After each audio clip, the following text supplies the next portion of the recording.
Buenos días a todos son bienvenidos, le damos gracias a Dios.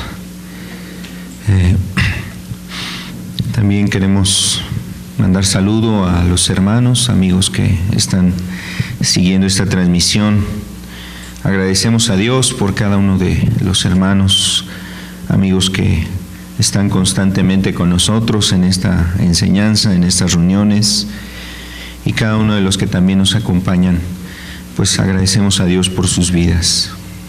Hemos tenido este momento pues de poder alabar a Dios, y yo creo que estos cantos nos son de consuelo, de fortaleza también, de fe, nos inspiran a seguir confiando, esperando en Dios, ¿no? Descansar en Dios. Hemos visto pues también su misericordia en nosotros, y también hemos visto la mano de Dios en hermanos que han estado enfermos, han estado algunos con algunos padecimientos, y gracias a Dios, Dios ha estado interviniendo. Por eso también pues hemos estado orando por ellos y también dándole gracias a Dios por la vida de cada hermano, de cada persona que ha estado comunicándonos su necesidad. Seguimos orando por nuestros hermanos y por aquellas personas que están en alguna necesidad. Quisiera invitarle para que pasemos a la Escritura. Vamos a abrir la palabra de Dios en el libro de Reyes, segundo libro de Reyes. Hoy quiero hablarle el relato, o quiero que veamos juntos este relato que aparece aquí en Segunda de Reyes, capítulo 5. Este relato que usted encuentra en las Escrituras tiene un mensaje también para nosotros, y es un relato muy especial. Hay muchas cosas muy importantes que vemos también en el Antiguo Testamento que tienen enseñanza para todos nosotros, y este es uno de estos casos donde vemos la historia de un hombre llamado Naamán. Vamos a ver este pasaje en Segunda de Reyes, capítulo 5, el versículo 1. Vamos a leer el versículo 1 al verso 3, y de ahí vamos a leer el verso 9 en adelante. Dice Segunda de Reyes, capítulo 5, versículo 1.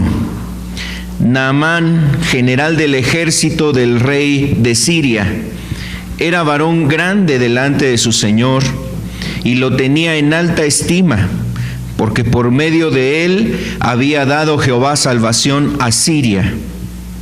Era este hombre valeroso en extremo, pero leproso.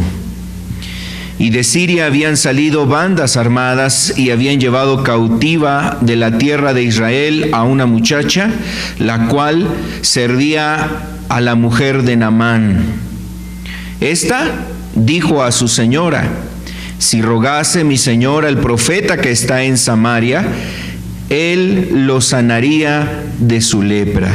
Verso 9, por favor. Y vino Naamán con sus caballos y con su carro, y se paró a la puerta de la casa de Eliseo, que era el profeta. Entonces Eliseo le envió un mensajero diciendo: ve y lávate 7 veces en el Jordán, y tu carne se te restaurará y serás limpio. Y Naamán se fue enojado diciendo: he aquí, yo decía para mí, saldrá él luego y estará en pie invocando el nombre de Jehová su Dios, y alzará su mano y tocará en el lugar y sanará la lepra. Abana y Farfar, ríos de Damasco, ¿no son mejores que todas las aguas de Israel?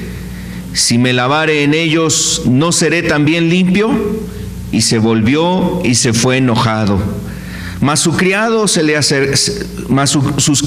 acercaron y le hablaron diciendo: Padre mío, si el profeta te mandare alguna gran cosa, ¿no lo harías? ¿Cuánto más diciendo: lávate y serás limpio? Él entonces descendió y se zambulló 7 veces en el Jordán, conforme a la palabra del varón de Dios. Y la carne se volvió como la carne de un niño, y quedó limpio. Y bueno, este milagro que vemos aquí en la Escritura es un milagro que también da esperanza en el momento de dificultad, como a veces puede estar sucediendo en la vida de algún hermano, alguna persona que cree en Dios y puede acercarse precisamente a Dios para pedir la ayuda en medio de esa circunstancia. Es un mensaje que nos habla de un milagro muy especial, y creo que eso es lo más destacado, una de las cosas destacadas de este pasaje: el milagro que Dios hizo en un hombre que tenía una enfermedad incurable en ese momento, y fue precisamente una proeza. Inclusive Jesús, cuando Él estaba aquí en la tierra, precisamente hablando con sus discípulos y hablando con la gente que estaba alrededor, Él habló de 2 personajes de este contexto, el contexto de Naamán, y decía de una viuda, la viuda de Sarepta. La viuda de Sarepta, a la cual Elías fue enviado a esa mujer, y Dios hizo un milagro con esa mujer, proveyendo todo lo que ella necesitaba cuando hubo en la tierra 3 años de hambre. Y durante esos 3 años y medio de hambre, esa mujer siempre tuvo el sustento y el alimento. Elías fue enviado a una mujer que no pertenecía al pueblo de Israel, y Dios trajo una bendición especial en esa viuda. Y este es el otro caso, donde Jesús habla también que en los tiempos de estos profetas, en el caso de Eliseo, ahora Eliseo recibe o viene Naamán a Eliseo, y este hombre recibe un milagro. Entonces imagínate, muchos hombres en Israel estaban enfermos, muchos hombres estaban enfermos, había muchas viudas en Israel en ese entonces. Pero estas personas fueron sanadas porque tuvieron una fe, y porque también, amados hermanos y amigos, estos hombres pusieron precisamente su corazón dispuesto a obedecer a Dios, a rendirse a Dios. Este es algo que destacamos de este pasaje.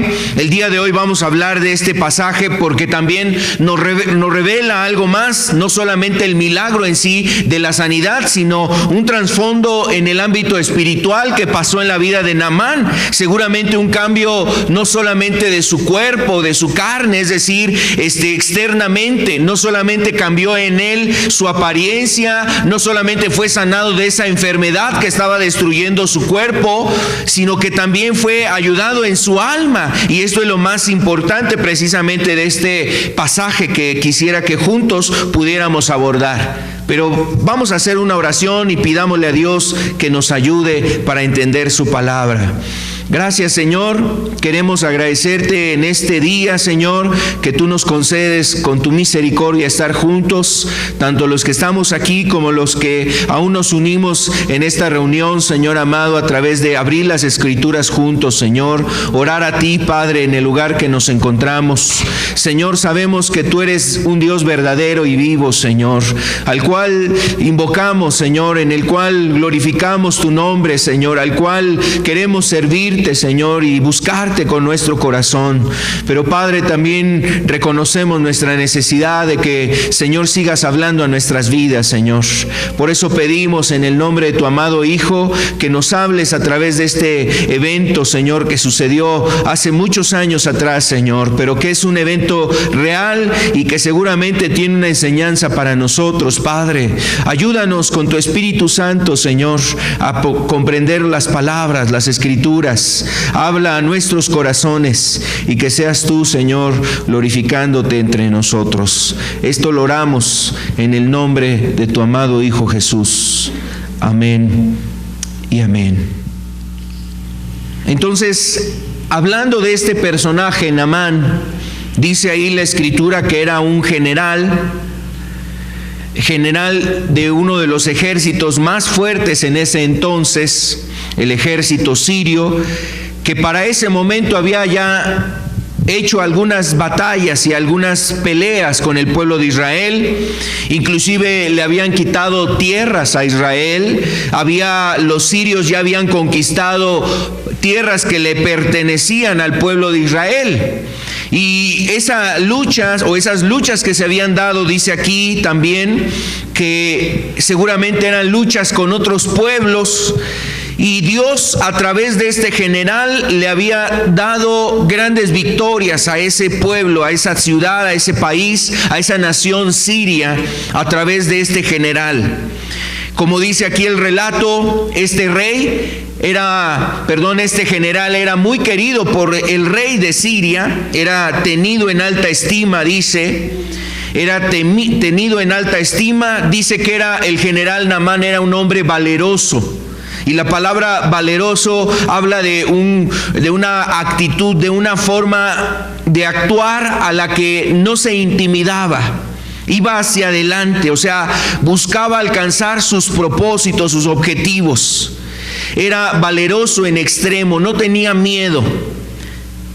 Pero después de darnos esas características, es algo muy interesante en la Escritura, y esos detalles luego son importantes verlos. Cuando la Biblia habla de estos detalles, también nos hace ver en este caso algo que contrastaba con todas esas cosas a lo mejor grandes que se veían en Naamán. Y dice, después de todas esas cualidades, nos dice, pero era leproso. O sea, como todo iba bien, pero había un defecto, o había algo que estaba mal en él. Había algo que opacaba toda ese esplendor y esa gloria que él poseía o sentía que tenía. Y dice, pero era leproso. Entonces, esa frase, amado, la verdad es que en la Escritura la vemos a veces. Ese pero siempre hace estos contrastes en la Escritura. A veces nos está hablando de cosas importantes de una persona, pero también nos hace un pero y nos pone de antemano el hablar la Escritura con sinceridad. Y esto es algo muy particular en la Biblia, amado. Por ejemplo, habla de David y nos habla de cualidades, características, pero también nos habla de sus defectos o de sus tropiezos o de sus caídas. La Biblia en este caso es sincera, y esto es muy importante. ¿Sabes por qué? Porque nos ayuda a entender el Dios que sabe de nuestra vida, es decir, el Dios que conoce a cada uno de nosotros, y a lo mejor puede Dios ver que hay cualidades, virtudes, cosas buenas en tu vida. Hay a lo mejor una sinceridad, intenciones correctas, un propósito de buscarle, de amarlo, de hacer su voluntad, pero seguramente habrá un pero de Dios para nosotros. Y en ese aspecto, cuando Dios tenga algo que decirnos, pues la Biblia espera, o Dios espera, que nosotros estemos dispuestos a recibir no solamente los halagos y las cosas que Dios quiera a lo mejor nombrar de virtud y cualidad que pueda haber en tu vida, sino también, amado, que tú puedas ser sincero, reconociendo aquellos peros que Dios tiene en tu vida. Yo quiero decirte que cuando el hombre hace vista más de sus virtudes y cualidades, y no ve sus defectos, y no ve precisamente aquellas cosas que están mal en su vida, el hombre es precisamente una persona como aquellas que decía Jesús, que tienden entonces a mirar la paja en su hermano y no miran lo que hay en ellos, es decir, la viga que hay en ellos. Y esa es una grande desventaja, o es uno de los grandes defectos que puede tener el ser humano. Una persona puede tener este grande defecto, que tiende a ver el error en los demás, pero no mira los suyos. Y cuando alguien más quiere ayudarle a ver sus errores, no los quiere observar, no los quiere mirar. Y quiero decirte que esto está relacionado con algo que precisamente tenía Naamán, un problema que tenía Naamán. un problema muy grande que había en Naamán, y era precisamente el orgullo. Por eso en este mensaje yo le refería a este mensaje, Naamán, del orgullo a la humildad. El grande problema en Naamán no era solamente la lepra. El problema muy grande que tenía Naamán era el orgullo. Era un hombre soberbio, era un hombre altivo, era una persona orgullosa. No era una persona que estuviese dispuesto a ser corregido y a ser enseñado a hacer las cosas, a poder llevar a cabo las cosas que alguien más tenía que decirle cómo hacerse. Y esto lo vamos a ver precisamente en él. Ahora, pero antes de entrar a esa parte en la vida de Naamán, también quisiera dar un contexto de esta enfermedad. Ahora, la Biblia, cuando nosotros vemos en la Escritura, la lepra siempre es usada en la Escritura como una figura de lo que hace el pecado en el ámbito espiritual en el hombre. La lepra es una figura de lo espiritual, o del pecado, perdón. La lepra es una figura del pecado. Y normalmente una persona cuando se enfermaba de lepra, empezaba con algo muy pequeño, quizás una pequeña mancha en su piel, podía ser en la cara, podía ser quizás en la frente, muy cerca a lo mejor de una oreja, en un brazo, en una pierna, quizás en el muslo. Empezaba con una pequeña mancha. Y esa mancha empezaba a tornarse de color, después se formaba una llaga. Y esa llaga estaba ahí en ese lugar. Después no era solamente una llaga, no aparecía una llaga, había muchas llagas en distintas partes, con una profundidad. Y esas llagas normalmente tornaban o empezaban a infectarse. Bueno, esta enfermedad, precisamente la lepra, era producida por una bacteria, es producida por una bacteria. En ese entonces la gente no sabía cuál era la causa de la enfermedad, pero era una enfermedad y es una enfermedad sumamente contagiosa. No había antibióticos, no había medicamentos que pudieran eliminar ese tipo de infección en la piel de las personas, y eso se extendía a varias partes. Y entonces esas llagas no era solamente la aparición ya de una llaga, había muchas llagas. Esas llagas por haberse infectado empezaban ahí a pudrirse.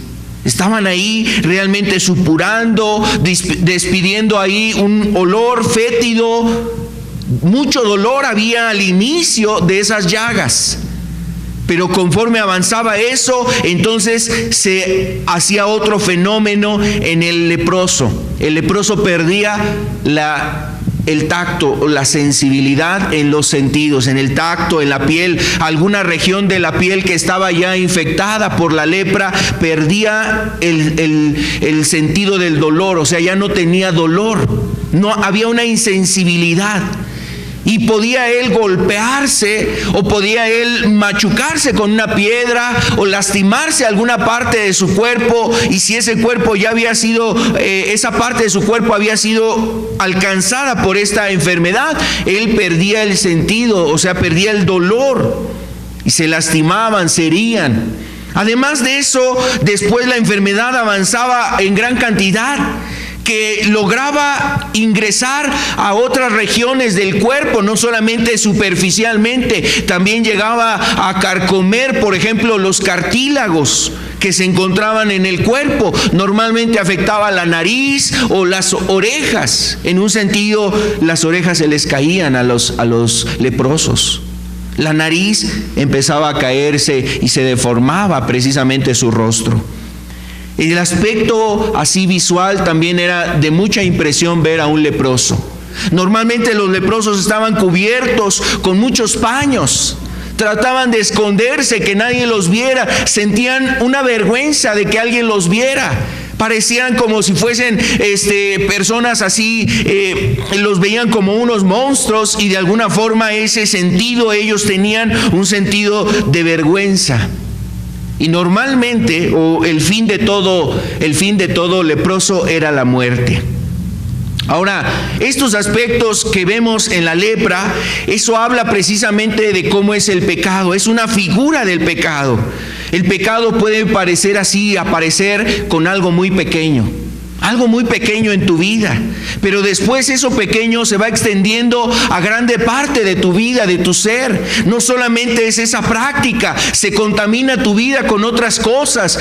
Por ejemplo, una persona que a lo mejor comete adulterio, después se vuelve mentiroso, después está ahí con muchas cuestiones más, lleno ahí de pasiones, está con muchas situaciones. Es decir, no solamente será un pecado, sino que ese pecado lo llevará a más pecados. Y así está relacionado precisamente el pecado. El pecado no se hace exclusivamente uno. El hombre, cuando hace un pecado, el pecado lo lleva a más cosas, a otros pecados más. Y así es precisamente la lepra. Empezaba con una llaga y después había una gran cantidad de llagas. Era algo que empezaba a introducirse en su ser de las personas. Es decir, la lepra se empezaba a introducir en su ser y empezaba a generar que su ser se empezara a pudrir, su cuerpo, su carne. Empezaran ellos a descomponerse, y así es el pecado, descompone moralmente al hombre. Tú empiezas a ver cómo hay personas que tienen un cambio en su vida, personas que se veían inocentes, o jóvenes que en una etapa se veían muy nobles, muy inocentes, pero el pecado empieza en sus vidas y empiezan a cambiar, y ahora ya fuma, ya toma, ya está haciendo malas cosas, malas palabras. O sea, empieza a transformarse su carácter, se corrompe su carácter. Y a veces los padres se preguntan, o gente que lo dejó de ver por un tiempo dice: oye, ¿qué cambios has tenido? ¿Cuánto has cambiado? Y no se refiere a un cambio para bien, se refiere a un cambio para mal, porque muchas personas se corrompen moralmente. Eso es lo que hace el pecado. También el pecado insensibiliza. ¿Sabes por qué? Porque el pecado muchas veces te lleva a buscar tus propias pasiones, a querer satisfacer tus pasiones, y cuando hay personas a tu lado no te preocupas de las necesidades de ellos, estás viendo solamente por ti. Por ejemplo, el adulterio es un ejemplo muy claro de un pecado que realmente es un pecado que las personas llegan a cometer y quedan con un grado de insensibilidad. No se preocupan por el dolor que van a sentir aquellas personas que estaban a su alrededor. El que roba es otro pecado que habla de la insensibilidad del hombre. Y así cada pecado acarrea una insensibilidad en contra de los que están a su alrededor. La rebeldía, por ejemplo, de los jóvenes. ¿Cuántos jóvenes se rebelan contra sus padres y pierden esa sensibilidad al dolor y a la vergüenza que puedan sentir los padres? Entonces el pecado también nos hace insensibles ante las necesidades de los demás y ante la situación que pueden estar viviendo otras personas. También el pecado de alguna forma genera esto en la vida del hombre, amado, que lo deforma su persona, lo deforma en un sentido moral, se corrompe, se destruye, cambia esa persona. Y a veces, mira, esto está muy relacionado, porque al principio la persona se escondía para hacer lo malo, pero ahora ya no le importa si lo hace frente a sus hijos, frente al esposo, frente a la familia, frente a los compañeros, y eso habla de cómo su vida se ha deformado. Es decir, en el ámbito moral, esa persona se ha deformado. O muchas personas se admiran del cambio que han tenido. A veces dicen: oye, mi padre, mi madre, mi esposo, mi esposa, cada vez se está volviendo más gruñona, está muy amargada. Y entonces es muy visible, es muy notorio precisamente ese cambio, esa deformación en el ámbito moral. Bueno, también el pecado produce muerte, dice la Escritura. La paga del pecado es muerte. Y la muerte que nos habla la Escritura es primero una muerte espiritual. ¿En qué sentido? El hombre que está en el pecado está separado de Dios. Esa es la muerte espiritual. Esa es una muerte espiritual en la persona. Cuando no está el autor de la vida en ti, en tu vida, es decir, no está Cristo en tu corazón, Dios no está cerca de ti, Dios no está dentro de ti, entonces no podemos decir que haya vida. Él es el autor de la vida. El pecado ha producido la muerte. Ese ámbito, la muerte espiritual. También como consecuencia del pecado, dice la Escritura, vendrá la muerte física. Todos estamos en esta ley. Dice que está establecido para los hombres que mueran una sola vez y después de esto el juicio. Dice ahí Hebreos 9:27. Después de esto vendrá el juicio, vendrá la muerte. Dice, mueran una sola vez y después de esto el juicio. Esa es la segunda muerte o el otro aspecto de lo que se refiere a la muerte que ha traído el pecado. Pero también se refiere a la muerte eterna, amado. La muerte que trae el pecado produce una muerte eterna, que si el hombre no se arrepiente de sus pecados en esta tierra, cuando pase a la eternidad no tendrá una vida. No tendrá la vida eterna, tendrá la muerte eterna, que es en la condenación, en ese lago, como dice Apocalipsis, en el lago que arde con fuego y azufre. Esa es la muerte segunda, dice. Es la muerte eterna, separado por toda la eternidad de Dios. Así es que mira qué triste es que el hombre no quiere estar con Dios en esta tierra y pasar a la eternidad, y tampoco estará con Dios. El sufrimiento, la condenación, el dolor que experimentará en ese lugar no se acabará, dice la Escritura. Es un tormento eterno. Amado, y la verdad es que en este sentido hasta parece ilógico a veces la manera de pensar del hombre.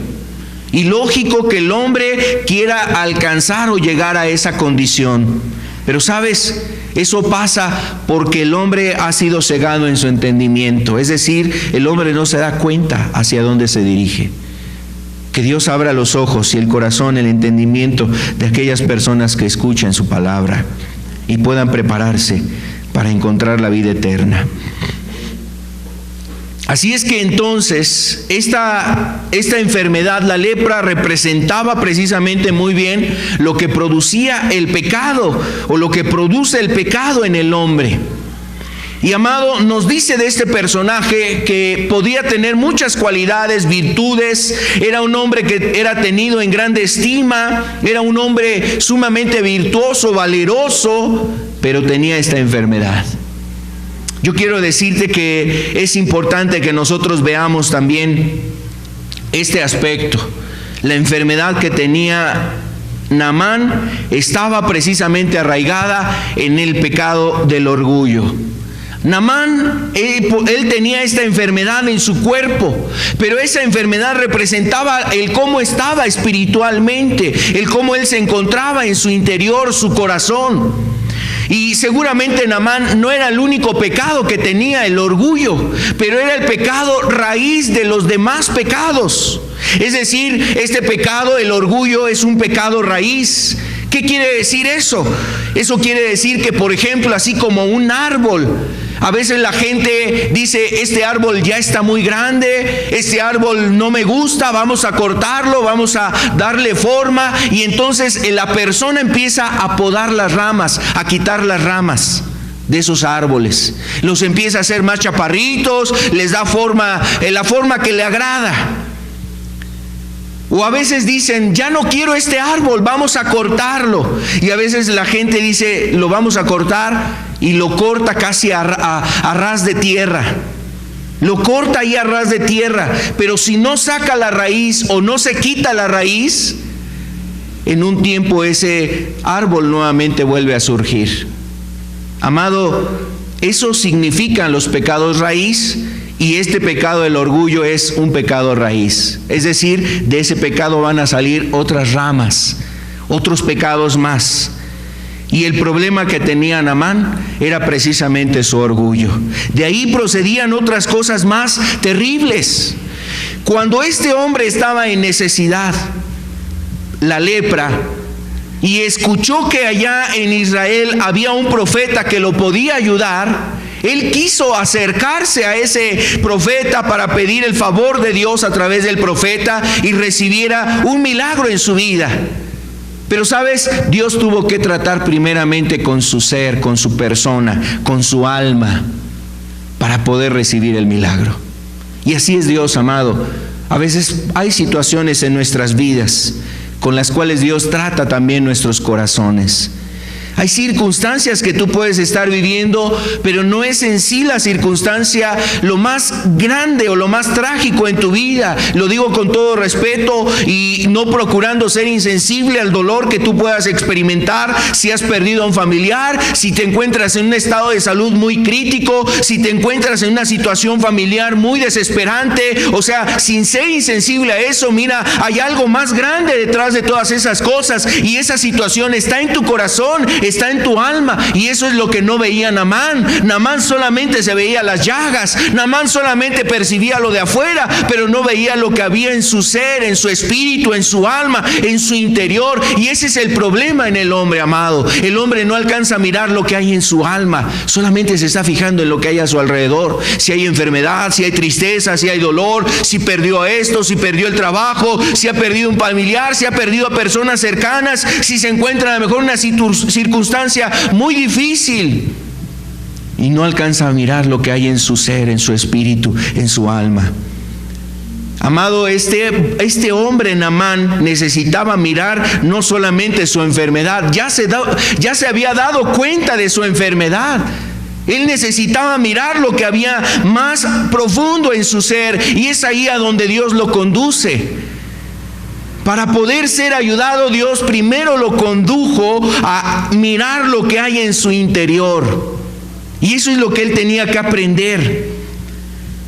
Ahora, desafortunadamente, el orgullo es algo muy terrible en el hombre, amado, en las personas. El orgullo es algo difícil de quitar.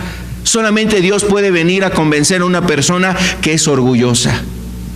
Solamente Dios puede venir y hacerle entender al orgulloso cuál es su necesidad principal. Y eso pasó en la vida de Naamán. Quiero hablarte de algunas cosas que produce o cómo podemos nosotros ver el orgullo, las formas en cómo podemos visualizar el orgullo. Podríamos decir que a través de esto podemos examinar si existe orgullo en nuestra vida. Y esto será importante, amado, porque dice la Escritura que Dios resiste a los soberbios, pero da gracia a los humildes. Y ese contraste es precisamente indispensable para que nosotros podamos acercarnos a Dios y recibir de su gracia. Pero también en este caso, como estamos comentando, en Naamán tenía que suceder eso. Él tenía que dejar el orgullo y dar precisamente el paso a la humildad. Ahora vamos a ver algunas cosas. Por ejemplo, el orgullo tiene estas formas, o se ve de esta forma, cuando la persona suele criticar a los que están a su alrededor. Una persona orgullosa suele estar criticando a los que están a su alrededor. Y hace un rato decíamos, este es un mal que a veces le lleva al hombre a solamente ver sus virtudes y no ve sus errores, pero sí ve los errores de los demás, y entonces él considera que su condición está bien y las de las demás personas están muy mal. Eso tiene que ver con el orgullo. Y la persona orgullosa suele criticar a los que están a su alrededor, haciendo comentarios precisamente para poder juzgar a ellos, o tiende a juzgar a las demás personas, hablando mal de ellos, criticando ante otras personas lo que él hizo o lo que esa persona hizo, poniéndola en mal, o a lo mejor con el propósito de avergonzarla ahí públicamente con otras personas. Pero esto es un reflejo del orgullo, cuando la persona suele estar criticando a los demás. Lo curioso es que no se critica a sí mismo, le gusta más criticar a los demás, estar criticando a los demás. Esa es una forma del orgullo, amado. Cuando una persona está en ese estado, la verdad, tú lo que estás viendo ahí es precisamente orgullo en él. Él siente que está mejor, que está en mejor condición que las demás personas, que tiene, como dice la Escritura, tiene un alto concepto de sí mismo, o un más alto concepto de sí mismo en relación a los demás. Y tú puedes ver a jóvenes que critican a sus padres.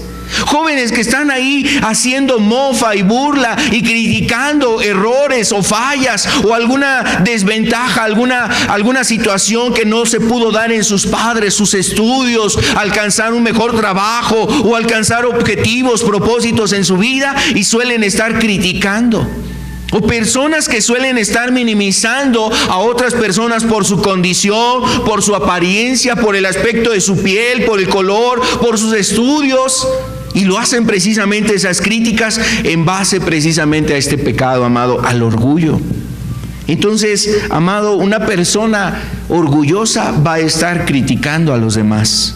¿Cómo más se puede ver el orgullo? Otra manera de ver el orgullo, amado, es cuando esa persona tiene una actitud competitiva.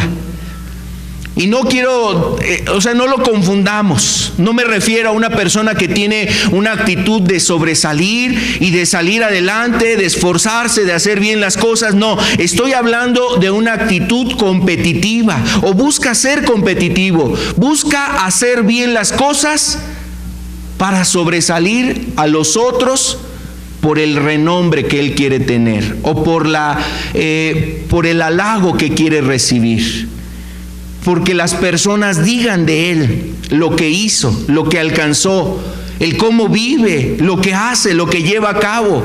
Inclusive en el mismo cristianismo, la palabra de Dios nos lleva a cuidarnos de esto, porque si una persona en el cristianismo ha alcanzado su salvación, está caminando con Dios, o sea, el propósito de que esa persona haya cambiado no es para que la gente lo halague, los familiares lo ovacionen, le reconozcan sus avances, sus cambios, su transformación, sino para que la gloria sea para Dios, no para él.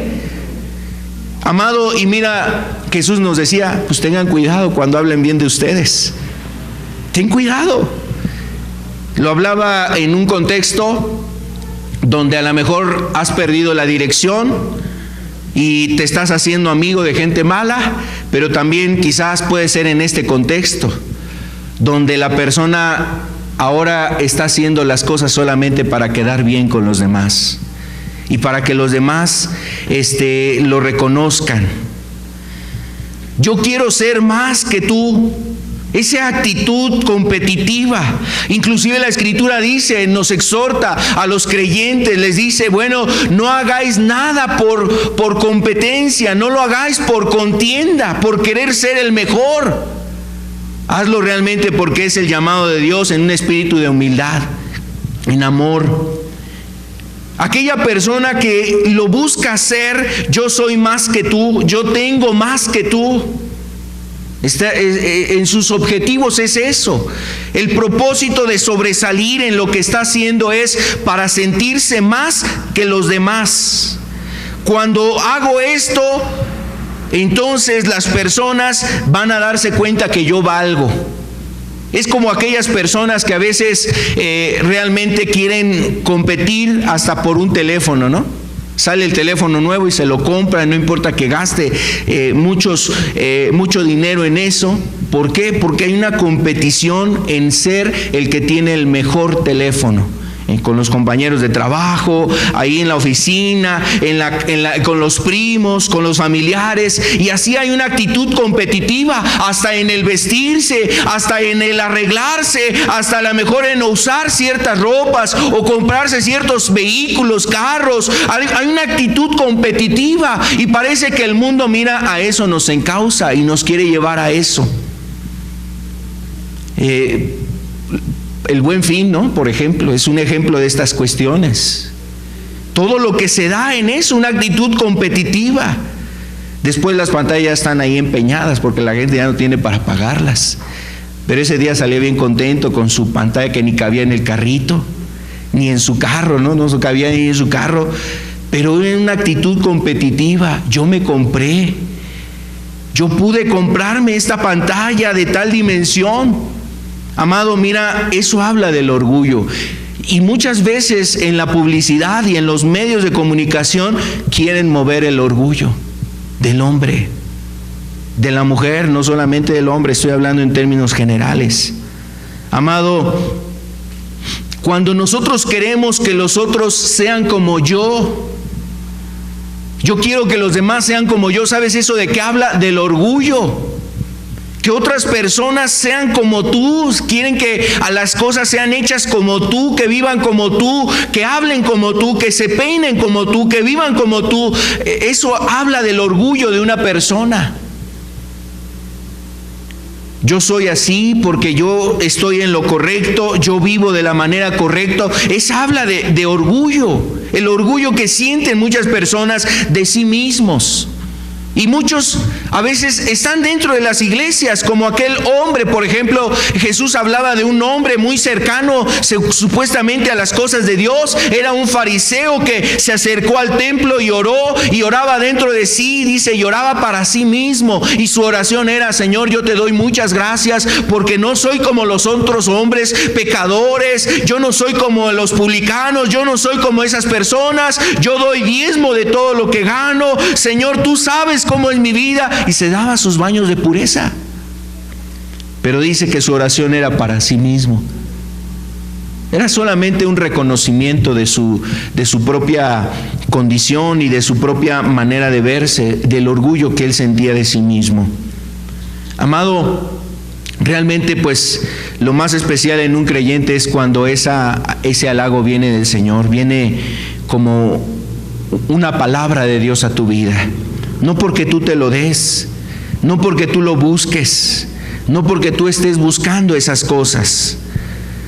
Amado, estos son problemas precisamente en el orgullo. Otro punto más, vamos a ver. Otra forma de ver el orgullo.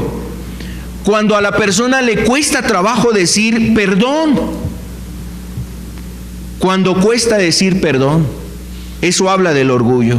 Si a ti te cuesta trabajo pedirle perdón a aquel que has dañado, si te cuesta trabajo reconocer que en algo estás mal, y entonces lo más difícil para ti va a ser decirle perdóname. Esa frase, esa palabra, cuando cuesta trabajo estar en tu corazón y en tus labios, eso habla del orgullo que puede haber en tu vida, amado. Cuando pides disculpas, a veces la persona tiene que tragarse la saliva porque le cuesta trabajo decir perdóname. Otra forma de ver el orgullo es también cuando la persona finge. Cuando se finge. Esto es precisamente porque si alguien ha adquirido una reputación, un papel, y la persona finge para guardar esa apariencia ante los demás, está fingiendo.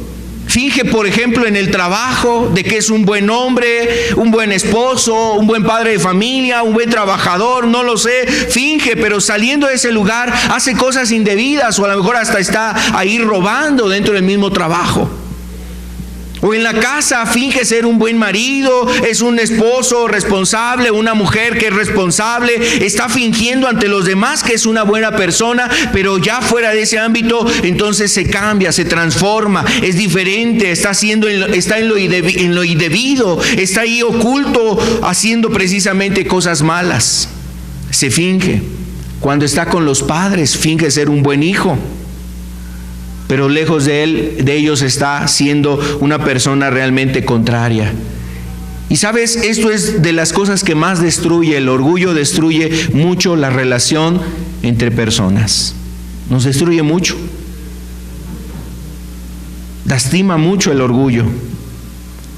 Amado, hay personas que fingen ser buenas. Hay personas que fingen saberlo todo. Hay personas que fingen que están bien en su vida, que no pasa ningún problema, que no tienen ninguna necesidad. Eso es solamente una apariencia para hacer ver a los demás: ay, esa persona es buena, es íntegra, es un buen esposo, una buena esposa, es un buen muchacho, es un buen hijo, es una persona dedicada a sus labores, a sus actividades, pero solamente está en apariencia actuando de esas formas. ¿Sabes eso que tiene que ver? Eso habla del orgullo de esa persona. ¿Qué otro aspecto también? El orgullo, otra forma del orgullo es cuando la persona es insensible a las necesidades de otros, ni siquiera de la misma necesidad que hay en casa. A veces, no sé si a ti te ha pasado, pero hay personas que dentro de una plática pueden hablar de sus problemas Están hablando de la necesidad que él tiene, se dio ahí la plática y la persona está contando su necesidad, pero de repente viene alguien más y dice, no, pero tú no sabes qué es lo que me pasó a mí. Y entonces trata de poner su necesidad como más grande que la necesidad del que estaba hablando. Pero mira, si tú supieras lo que a mí me pasó. Siempre trata precisamente de él poner sus necesidades, poner su situación como más crítica, como más grande a la necesidad de otros. Y eso habla del orgullo que tiene esa persona. Es decir, el orgulloso es tan orgulloso que aún hasta quiere sobresalir en los problemas. Es decir, quiere hacerse pasar como el que tiene los problemas más feos, para que los demás le digan, ay, pobrecita de ti, pobrecito de ti, cuánto sufres, cuántas cosas tan difíciles tienes. Ay, la verdad es que yo no quisiera estar en tus zapatos. Y el orgulloso busca eso, amado. Quiere sentirse la víctima también. Quiere hacerse pasar como una persona que le han pasado desgracias, calamidades, y no se da cuenta de la necesidad que está a su alrededor. Mira, a mí en lo personal a veces me ha pasado. Yo a veces he tenido situaciones difíciles, pero cuando me acerco a ver a una persona, a visitar a alguien o a hablar con alguna persona, digo, Señor, gracias a Dios. Gracias a Dios tú me has ayudado en lo que estoy viviendo. Veo a esta persona y tiene una necesidad todavía mayor. Y ahora se me olvida mi problema, se me olvida mi necesidad. Y entonces ahora buscamos ayudar a esa persona. A veces hasta le digo a hermanos, vamos a orar por esta necesidad. Hay una persona con esta situación, ayudémosla a orar por esas cosas que está pasando. Pero el orgulloso, amado, solamente está buscando poner los focos de la atención sobre él. Siempre le pasa algo más fuerte, más feo, más difícil. Eso habla del orgullo. Habla de sus necesidades, o a veces, mira, hasta puede parecer algo engañoso, porque te llega hablando de la necesidad que se enteró o supo de una persona, pero termina hablando de sus propias necesidades y empieza a hablarte de él y termina hablando de él. Y a veces así es el orgulloso. Mira, en sus palabras a lo mejor te habla de muchas cosas, pero termina hablándote de él, de lo que él hizo, de lo que él dijo, de lo que él sabía, de lo que él llevó a cabo, de la gracia, de la compasión, de la misericordia, de la bondad, de cómo ayudó, de qué hizo y de qué terminó diciendo. Pero entonces, mira, primero te habla de las situaciones de alguien para después enfocar los reflectores hacia su persona. ¿De qué estamos ahí hablando? ¿O de qué estamos viendo? Estamos viendo a un orgulloso. Otra forma del orgullo también es cuando una persona no escucha el consejo, amado. Le duele recibir y realizar un consejo. Al orgulloso le duele recibir el consejo. Si, por ejemplo, la esposa tiene una opinión, si la esposa quiere opinar y quiere darle también un consejo al esposo y el esposo no recibe ese consejo, tú cállate. Tú no hables. Tú nunca has sabido nada. ¿Quién estás viendo ahí? Estás viendo una persona que actúa con orgullo. Una persona que no tiene en consideración, no estima a su esposa, no estima a esa persona. O un hijo que le da el consejo que le da el padre a ese hijo y el hijo le dice, tú cállate, tú como ya viviste tu vida, tú como ya hiciste lo que quisiste. Mira, esa es una persona orgullosa. Ese es un joven orgulloso. Esa es una persona que no quiere recibir el consejo. Ese es un muchacho que no se da cuenta que va a tropezar y que se va a dar tumbos y que se va a dar unos fuertes golpes en su vida si no hace caso al consejo. No lo quiere recibir y mucho menos lo quiere hacer. El orgulloso le duele. Es como si le pidieran, mira, en la antigüedad la gente se ponía una vestimenta de cilicio para hablar del dolor que sentían. por haber perdido a un ser amado, querido. Y a veces esa vestimenta, ¿sabes?, la traían no solamente un día, a veces traían 7 días esa vestimenta. Era una vestimenta muy áspera al tacto de la piel, muy tosca, muy ruda, y producía un dolor, incomodidad. No podía sentar, no se podía acostar la persona. Si caminaba se sentía muy mal, le producía ahí una irritación en su cuerpo, en su piel. Eran vestimentas de silicio. Bueno, el orgulloso parece que trae vestimentas de silicio cuando le dan un consejo. Algo le cala, le pica. Algo hace ahí en su ser, en su persona, que no quiere escuchar ese consejo, que no quiere oír esas cosas. Y así vemos a gente que actúa con orgullo, no quiere recibir el consejo. Si es una persona a lo mejor humilde, si es una persona sencilla, hasta a veces por su condición la trata y dice: no, pero ¿tú qué me vas a enseñar? ¿Tú qué me vas a decir a mí? Yo sé más que tú, yo he estudiado, yo tengo estas cosas, yo tengo estos títulos. Y así ves a muchos ministros, a muchos pastores, a mucha gente a lo mejor que actúa con soberbia, con altivez, porque tienen un alto concepto de sí mismos, más que el que deberían de tener. Algunos ya se sienten ángeles, ya se sienten arcángeles. Es que en este tiempo ya no solamente hay pastores, ahora el que no es apóstol, pues ya no es nada. Ay, es que en mi iglesia está el apóstol. Ay, es que en mi iglesia está el hombre profeta de Dios. Y los títulos de ahí en adelante, algunos ya se sienten arcángeles, ¿no? Algunos ya hasta se nombran Cristo. Ve el orgullo, hasta dónde lleva el orgullo a la gente. Le lleva a esa condición, y muchos de ellos no escucharon el consejo ni recibieron precisamente el consejo, amado. El problema en el orgulloso es ese: le duele recibir consejo. Y el otro punto también, amado, el orgulloso espera que Dios haga las cosas a su manera. El orgulloso espera que Dios haga las cosas a su manera. Y este era el problema de Naamán. Este era el problema de Naamán. Mira, vamos a verlo regresando a este pasaje de Segunda de Reyes, capítulo 5. Dice el verso 11.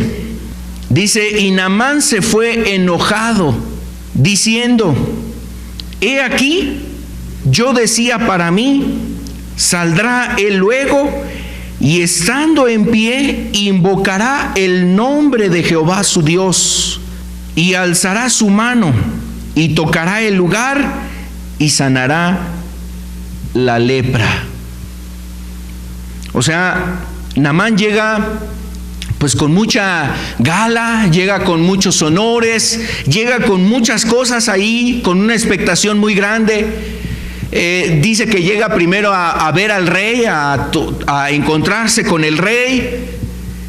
O sea, no quería que lo recibiera cualquier persona, quería que realmente su recibimiento fuese como él se merecía. Eso es lo que él pensaba. Y entonces el rey se angustia, el profeta se entera que vinieron a buscarlo y manda a llamar precisamente a Naamán para que vaya a su casa. Cuando Naamán llega a su casa, pues las cosas no salen como él esperaba. Dice que se enojó. Y este es otro aspecto en una persona orgullosa, amado. El orgulloso suele estarse enojando por todo. Suele estarse enojando de muchas cosas. Y todo está mal. Y todo lo que hacen los que están ahí con él está mal. Y para todo está mal. O sea, el orgulloso está así, amado. Este hombre se enojó tanto, mira, que él decía dentro de sí: no, pues yo pensé que me iban a recibir de distinta forma. Yo pensé que el profeta por lo menos iba a venir aquí a mi lado, iba a invocar su nombre, el nombre de su Dios, iba a poner su mano en la enfermedad y entonces ya al instante iba a ser curado. El orgulloso quiere que Dios haga las cosas a su manera. Y sabes, a veces esto nos da también una lección a los creyentes. Cuando tú oras y las cosas no se dan como tú quieres, y a lo mejor haces tu berrinche, y a lo mejor estás ahí con ciertas cosas en tu corazón y estás ya dudando de Dios, ten cuidado. Puede ser que en tu corazón estás permitiendo que el orgullo tenga cavidad en tus pensamientos, en tu corazón, amado, porque Dios no hizo las cosas como tú querías o como tú oraste. Mira, ni Jesús hizo eso.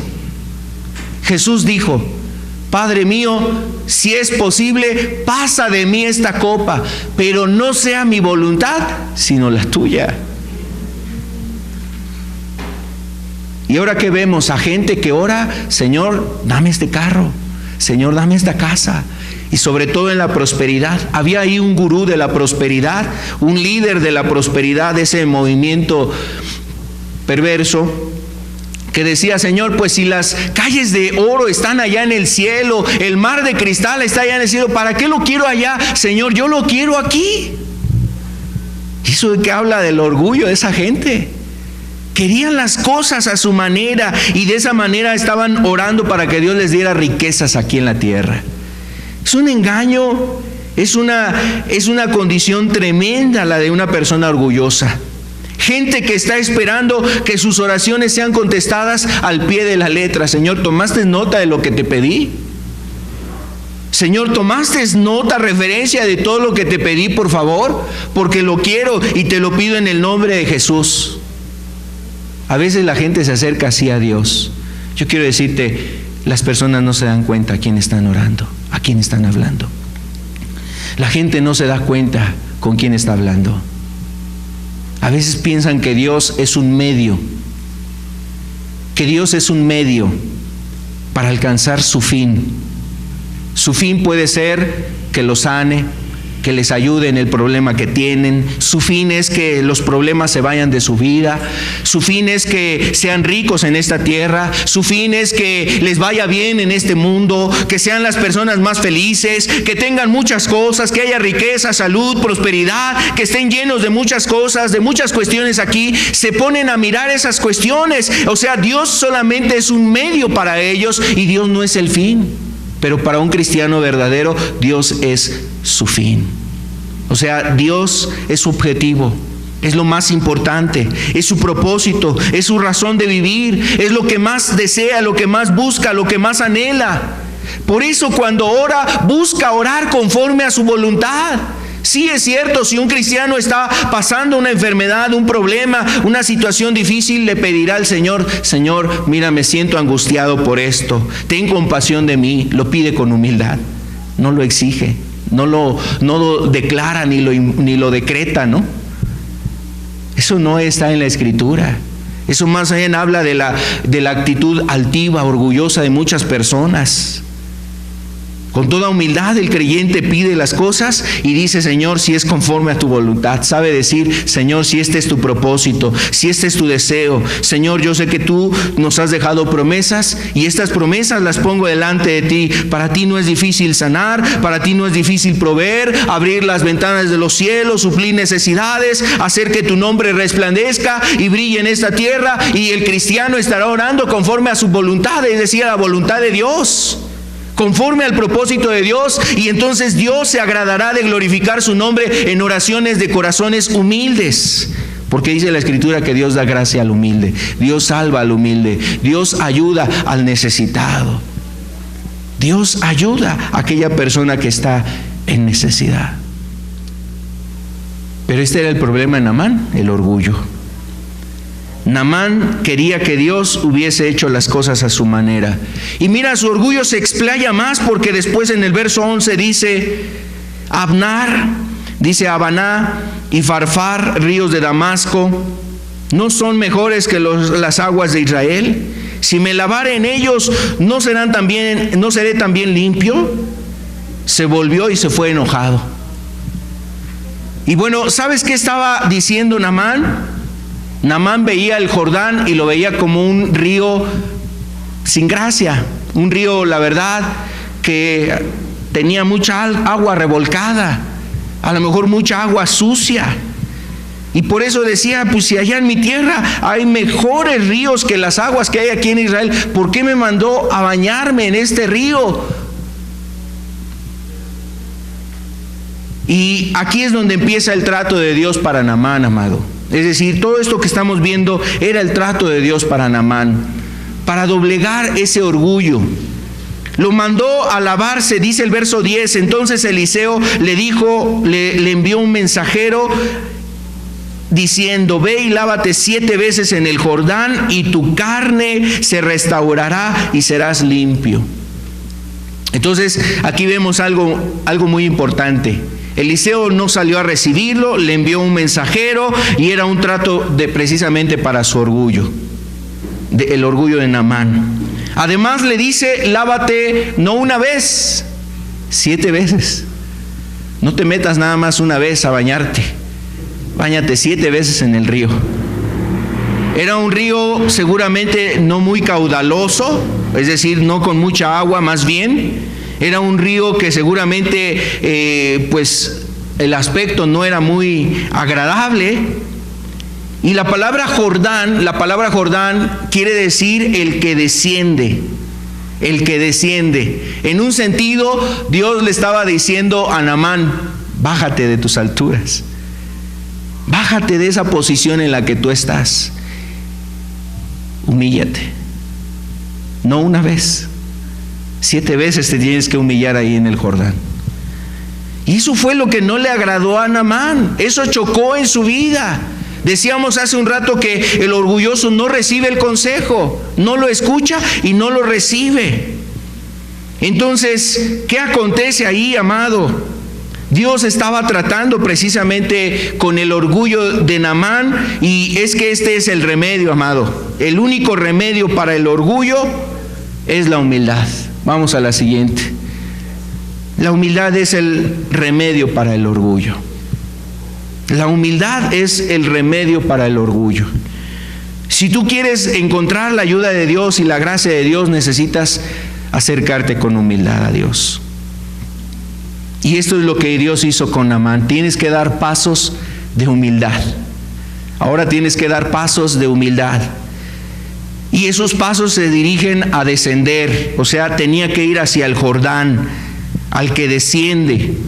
Y entonces Naamán tenía que humillarse. Vamos a ver cuáles son esos pasos de humildad que Dios le pide aquí a Naamán.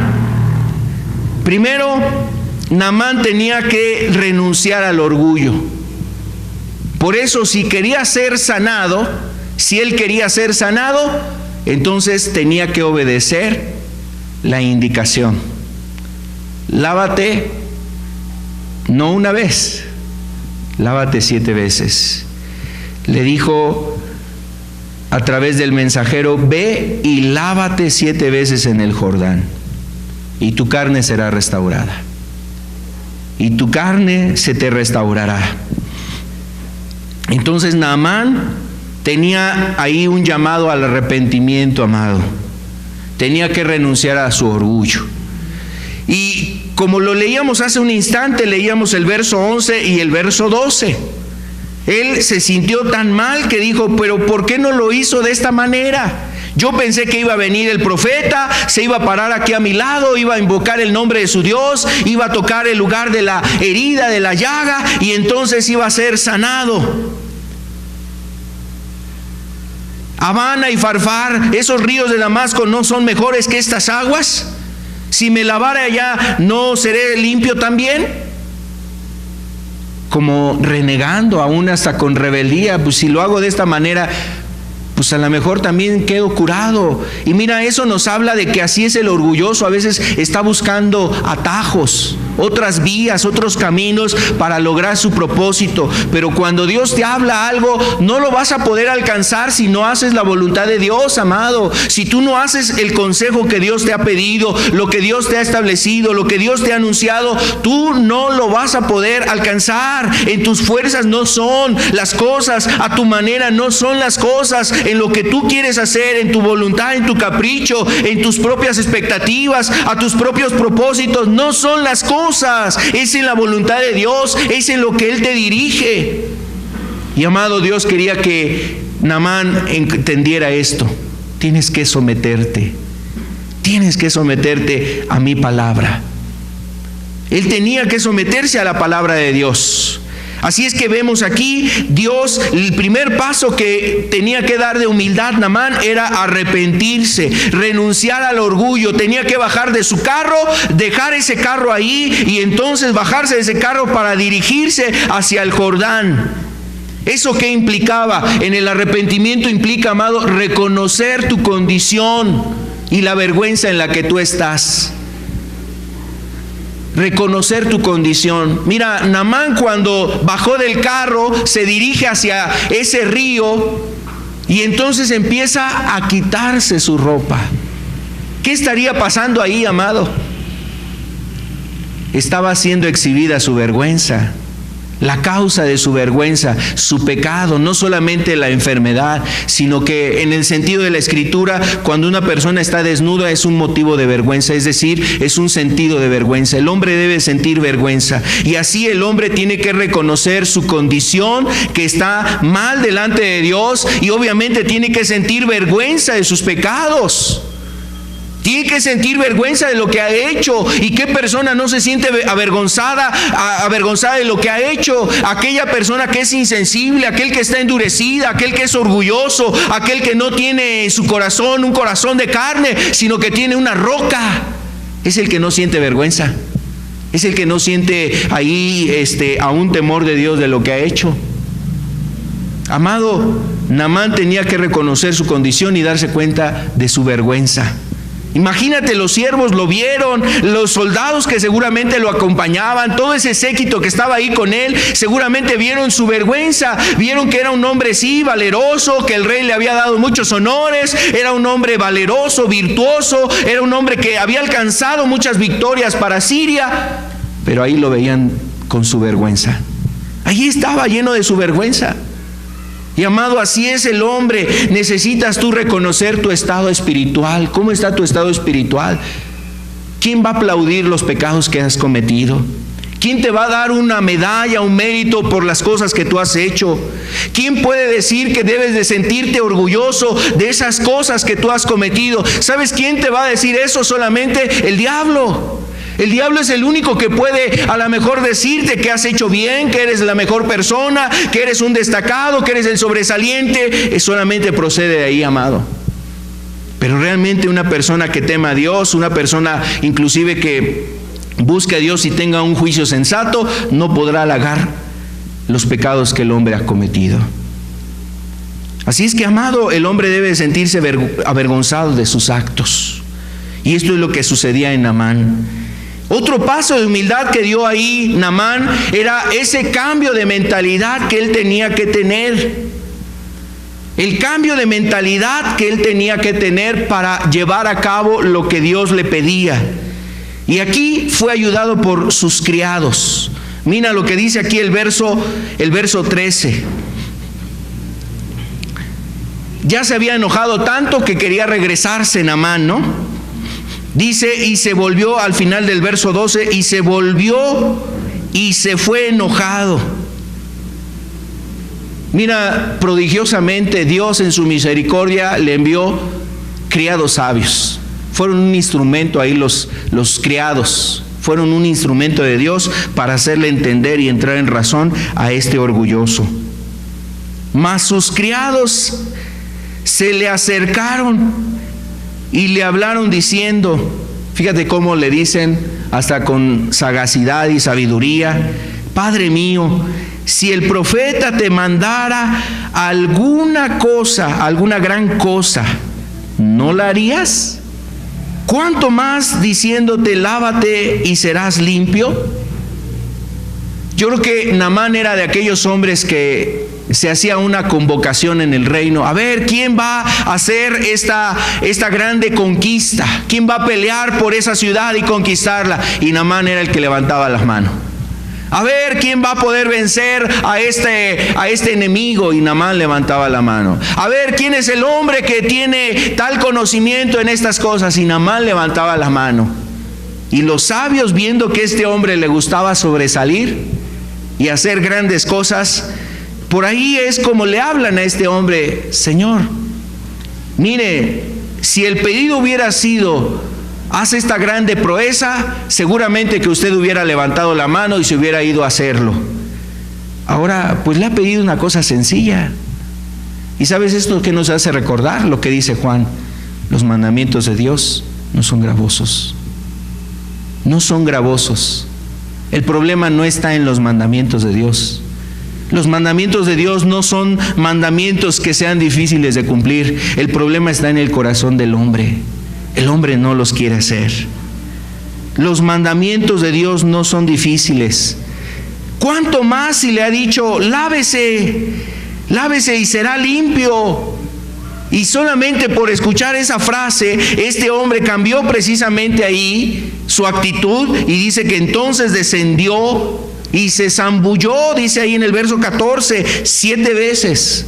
Pero cada vez que se zambullía era precisamente destruir el orgullo, liberarse del orgullo, liberarse y limpiarse de este pecado que tenía todavía mayor. La lepra hubiese sido limpiada en el primer zambullido, amado. En el primer zambullido se había limpiado la lepra. Es más, como Naamán había dicho, el profeta hubiera orado desde su casa y ese hombre hubiera sido sanado. Pero el problema no era el acto, o sea, ¿qué es lo que tenía que hacer para ser limpio? El problema es que el acto tenía un propósito: vencer su orgullo, quebrar su orgullo. Y eso es lo que Dios hizo con este hombre. Amado, así es que Dios también tiene que hacer con nosotros cosas similares. A veces tiene que quebrar nuestro orgullo, llevarnos a tener un cambio de mentalidad. Eso es lo que dice Filipenses, por ejemplo. En ese contexto, Filipenses está hablando de la humildad de Cristo. Dice que Él siendo Dios, dice, estando en el lugar de Dios, siendo semejante a Dios, en forma de Dios, no se aferró a esa condición, sino que se despojó y vino a esta tierra, se humilló entre nosotros, tomó un cuerpo como el tuyo, como el mío, se hizo siervo de los hombres y aún se hizo tan obediente que estuvo dispuesto a morir en la peor de las humillaciones, en la muerte de cruz. O sea, ve la humildad de nuestro Señor Jesucristo. Y entonces ahí el apóstol nos dice, haya pues este sentir en nosotros. Es decir, aprendamos de la humildad de Cristo. Cambiemos nuestra mentalidad y pensemos en esa humildad. Y el orgulloso tiene que hacer eso, amado. El orgullo no es un sentimiento por el cual alguien ore y diga, Señor, te pido por esta persona que el orgullo salga de su corazón. No es algo que se haga así. El orgullo es algo que tú tienes que cambiar, tu pensar, empezar a mirar quién eres tú en realidad. Mira a Dios y ve que Dios está en los cielos lleno de gloria y de poder y de majestuosidad. ¿Quién eres tú? Eres una persona muy sencilla, muy humilde, una persona como cualquiera de nosotros que mira a Dios en cualquier momento pudiera de alguna forma terminar con nuestra existencia en esta tierra. Una gripa, una enfermedad, mira cómo nos trae. Una situación que pasa en esta tierra, cómo nos pone a temblar, cómo nos llena de angustia, de aflicciones, de preocupaciones. A veces estás preocupado por esto, por aquello, ya apareció este dolor, ya apareció esta situación en tu vida y empiezas a preocuparte. Así de frágil es nuestra vida, amado. Pero a Dios, ¿qué le afectan todas estas cosas? Él sigue siendo Dios eterno, soberano, lleno de gloria. Él no pierde poder, no pierde ninguna característica de las que posee Él. Nosotros somos los que necesitamos de Él. Así es que ahí es donde tenemos que empezar a reconocer nuestra condición, humillarnos delante de Dios y ver a los que están a nuestro alrededor, aún como dice la Escritura, como superiores. Eso es un acto de humildad, que tú veas a los demás como superiores a ti. Superiores a ti. Entonces tienes que cambiar tu mentalidad. Ya no te veas tú como mayor a ellos o superior a ellos. Ya no te creas ni te sientas. No te engañes a ti mismo. Ese es el problema en el orgulloso. El orgulloso está engañado, piensa que él es más que los demás. Así es que, amado, tienes que cambiar tu mentalidad. Tienes que mirar que los demás están sobre ti. Son aún más que tú, amado. Ese es el consejo que Dios nos deja en su palabra. Mirar a los demás como superiores. ¿Para qué? Pues precisamente para que el orgullo se aleje de ti. Y el segundo aspecto tiene que ver este otro paso de humildad que Naamán tenía que someterse a Dios y a su palabra. Dice aquí Primera de Pedro, mira, vamos a ver lo que nos dice Primera de Pedro 5:5. Igualmente, jóvenes, estad sujetos a los ancianos y todos sumisos unos a otros, revestidos de humildad, porque Dios resiste a los soberbios y da gracia a los humildes. Dios resiste a los soberbios y da gracia a los humildes. Ahora, en el contexto está hablando de una sumisión. Hablando en la iglesia, hablando de que los miembros de la iglesia estuviesen sujetos unos a otros. Sujetos en ese respeto, en la autoridad que poseía cada uno de ellos de acuerdo a la función o a la parte que le correspondía dentro del cuerpo de Cristo. Tenían que sujetarse a ellos, tener una sumisión. Por ejemplo, en un contexto también familiar, la Biblia habla a las esposas que estén sujetas a quienes, a sus maridos, como conviene en el Señor, ¿no? Los hijos tienen que estar sujetos a sus padres. Y eso es un acto de humildad, amado. Cuando ves a un hijo, ya tiene 17 años, 18 años, tiene a lo mejor hasta 20 años y todavía está sujeto a sus padres, está sumiso a sus padres. Quiere decir que se cubre a sus padres, es obediente, es respetuoso, honra a sus padres, está ahí dándoles el lugar adecuado a sus padres. Cuando ves a un hijo así, eso glorifica mucho a Dios. Porque mira, ahora ve hasta a lo mejor hasta niños de 9 años ya maldiciendo a sus padres, deshonrando a sus padres. Cuando ves a una esposa que precisamente está sujeta ahí a su marido, escuchando su consejo, siguiendo el consejo del esposo, sometiéndose a las decisiones que toma el esposo, porque el esposo dará cuentas, y entonces si el esposo tomó malas decisiones, pues de esas cuentas dará a Dios, pero la mujer participa ahí dando un consejo, dando su opinión, hablando, apoyando al esposo, pero también sujetándose precisamente a su marido. Pero reitero en esto, en lo que conviene al Señor. La sujeción es en base a que se hagan cosas que son buenas, nada que transgreda la palabra y la voluntad de Dios. Como también civilmente nos ordena la Escritura estar sujetas a nuestras autoridades, en lo que también conviene al Señor, es decir, siempre y cuando no nos pidan hacer algo que va en contra de nuestra conciencia o en contra de la palabra de Dios, tenemos que estar sujetos a nuestras autoridades. Y así cada una de las personas, el jornalero, el que trabaja, la persona que está ahí trabajando, tiene que estar sujeta a su jefe, a su patrón. Ahora vemos personas que le faltan el respeto al patrón, ¿no? Que los retan a los golpes a lo mejor. Que a lo mejor se ponen al tú por tú con el jefe. Eso no honra, no habla de humildad. Eso no habla de humildad, amado. Entonces, dice ahí la sujeción. Y si nos está hablando de este contexto, ¿cuánto más someternos a la palabra de Dios? Habla de la humildad, amado. Someterse a Dios y a su palabra habla de ese paso de humildad que debemos de dar. Y esto es lo que Dios quería precisamente en Naamán. Que él diera este paso también, someterse a la palabra de Dios. Él tenía que someterse. Y bueno, pues lo vemos aquí, ¿no? En la Escritura. Dice ahí en el verso 14, entonces descendió y se zambulló 7 veces en el Jordán.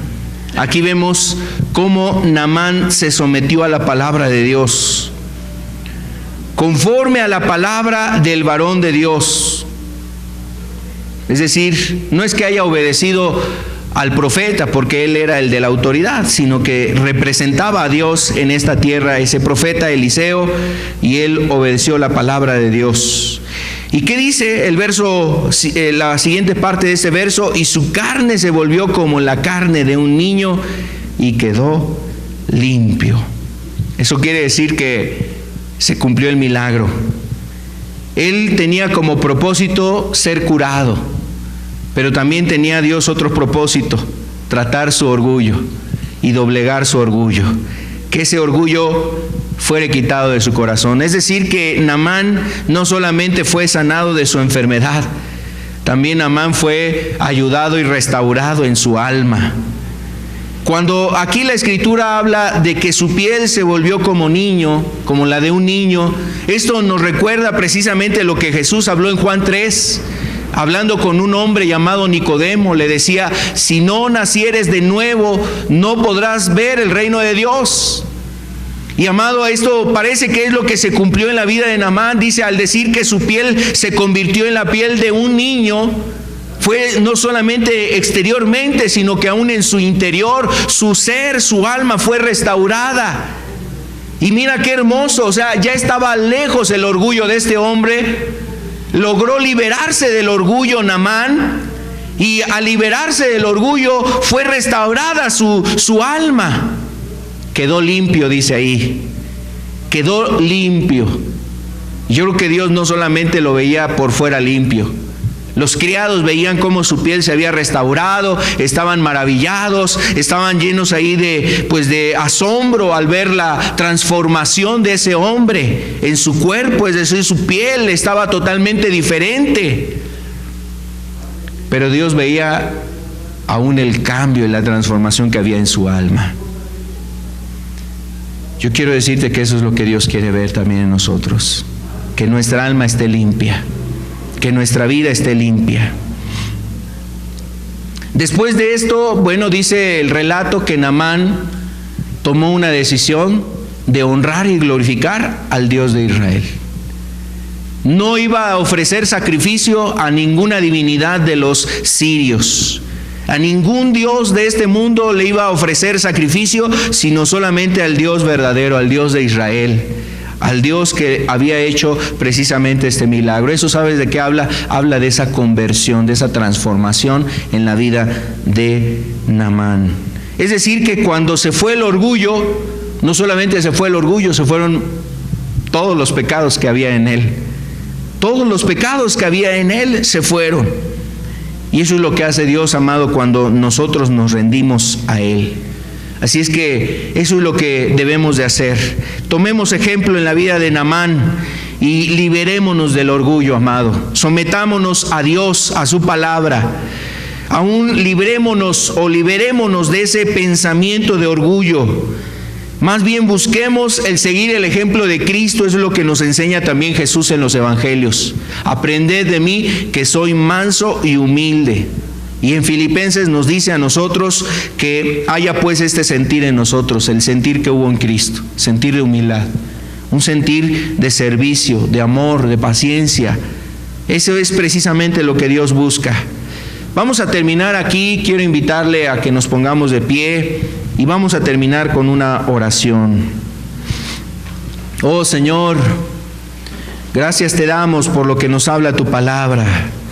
Pedimos en el nombre de Jesús que seas tú con tu Espíritu Santo, Señor, actuando en los corazones. Sabemos que este milagro solamente procede de ti, Señor.